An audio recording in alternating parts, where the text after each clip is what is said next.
রঞ্জন শেষমেশ রিকশাওয়ালা ভূমিকায় অভিনয় করে সম্পর্কটা বাঁচিয়ে নিল। যদিও সব কৃতিত্বটা ডাক্তার সুনন্দার। সুনন্দা যদিও ওদের দুইজনের মানে প্রিয়া আর রঞ্জনের ভালো বন্ধু সেই কলেজ লাইফ থেকে।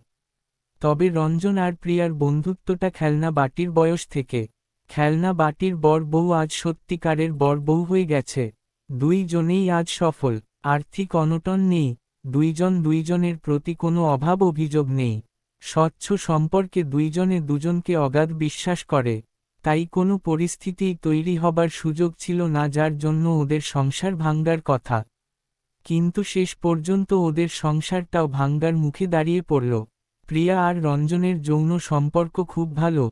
দুইজনেই দুইজনের সম্পর্কে উপভোগ করত ভালোভাবে। কোনো অভিযোগ ছিল না। কিন্তু সেই দিন একটা অদ্ভুত ব্যাপার ঘটল। সাধারণত প্রিয়া ডগি স্টাইল পছন্দ করে। কিন্তু সেটাতে ও তৃপ্তি পেল না। নিজেই হর্স রাইড করল। কিন্তু তবুও সন্তুষ্ট হল না। ৩-৪ দিনও রঞ্জনকে সহ্য করতে পারল না। শেষ একদিন ও বলল, রঞ্জন আমাদের ডিভোর্স নেওয়া উচিত। কারণ আমি একটা ভুল করেছি যার জন্য হয়তো আমার আর তোমার সাথে কিছু করতে ভালো লাগছে না। আমার তোমার গায়ের গন্ধ সহ্য হচ্ছে না। রঞ্জন বলল, হোয়াট রাবিশ, তুমি কি বলতে চাইছো আমি ঠিক বুঝতে পারছি না। আর তুমি কি ভুল করেছ? রঞ্জনকে জড়িয়ে ধরে প্রিয়া। আমি একটা ভুল সম্পর্কে জড়িয়ে পড়েছি। তাই এখন তোমাকে আর সহ্য হচ্ছে না। রঞ্জনের বুক ফেটে যাচ্ছে। কিন্তু অবুঝ নয়। কর্পোরেট ওয়ার্ল্ডও কাজ করে। কিছু সময় উচ্চাকাঙ্ক্ষা এখানে মানুষকে ভুল পদক্ষেপ নিতে বাধ্য করে। রঞ্জন কাপা কাপা গলায় বলল, তাহলে তুমি কি তোমার বস বিক্রমকে বিয়ে করবে? প্রিয়া চিৎকার করে বলে উঠল, বিক্রম স্যার সম্পর্কে এরকম ধারণা করতে পারলে কিভাবে তুমি? উনি আমাকে নিজের মেয়ের মতো দেখে। তোমাকে বলেছিলাম, উনি আমাকে ওনার পুত্র বধূ করতে চেয়েছিলেন। চেয়ারে বসে প্রিয়া হাঁ হাঁ করে কাঁদতে শুরু করল। পেশায় রঞ্জন মিডিয়া সেক্টরে কাজ করে এবং একটি রাজনৈতিক দলের আইটি সেল সামলায়। সোশ্যাল মিডিয়া ইনফ্লুয়েন্সার হিসেবে কাজ করে, তাই ওর মাথা যথেষ্ট ঠান্ডা।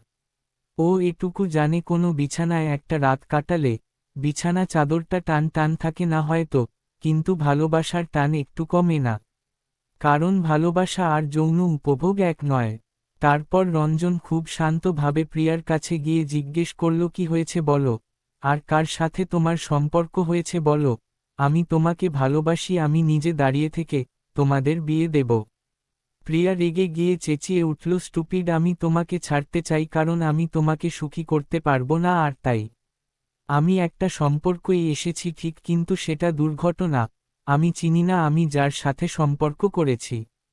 এই বলে প্রিয়া আবার কাঁদতে শুরু করল। রঞ্জন কিছুটা অবাক হয়ে গেল।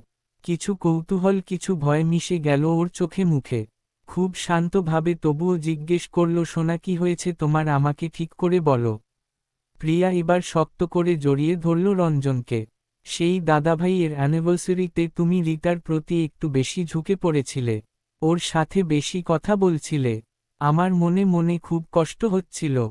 আমি একটু বেশি মদ খেয়ে ফেললাম। তোমাকে বাড়িতে আসতে বললাম, তুমি এলে না। বাড়িতে ফিরেছিলাম একটা রিকশা করে। ছেলেটা খুব ভালো। টাল সামলাতে পারছি না দেখে ও আমাকে ঘর অবধি ছেড়ে দিতে এলো।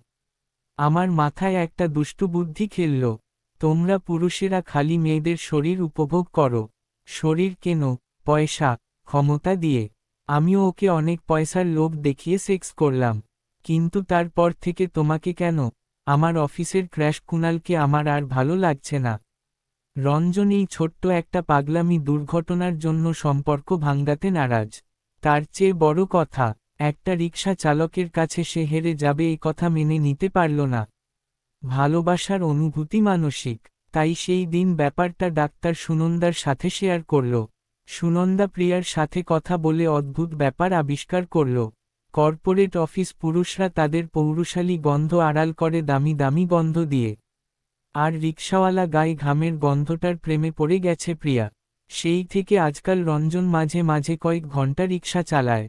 তারপর অপেক্ষা করে প্রিয়ার জন্য। তারপর প্রিয়াকে নিয়ে যায় বাড়িতে।